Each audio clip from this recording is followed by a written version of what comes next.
All right, folks, we're just getting out of markup for the House Foreign Affairs Committee.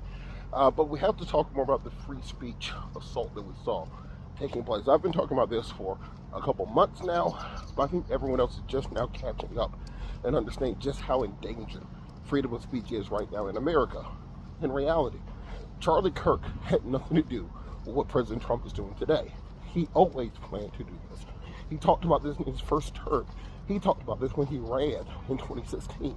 He wanted to open up libel laws. He wanted to sue individuals and companies that spoke out against him.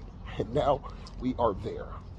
Now we're in a place where the FCC chair can hold up any type of merger because he wants to serve Trump. Paramount, the company that owns CBS, the company that owns many entertainment companies, has now said they might go after shows like South Park for not being sufficiently obsequious to Trump. Free speech, writ large, is under attack. And just because you don't like the speech doesn't mean you can get rid of it. Once you breach that as a fundamental principle, then the idea goes away. Now you end up with thought police. Now you end up with a list of words that you can't say. They've gone after curriculums, stories that you can't teach. They've gone after college admissions.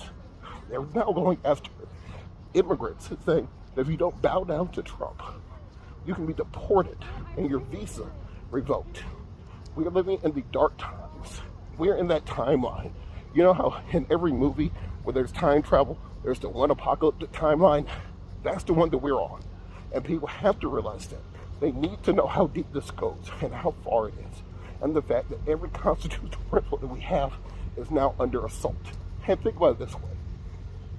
If you got a rental car, you're not going to take it to the market and get new rims, a new radio, tinted windows put on it because you have to return it.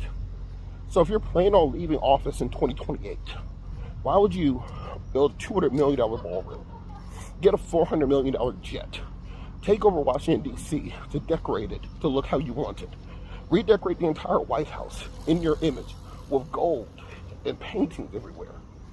These people are not planning on leaving. They're not going anywhere. But when you suppress the media, when you suppress critics, that means there'll be nobody there to say anything. As Gil Scott-Heron said, nobody's fighting because no one knows who to save.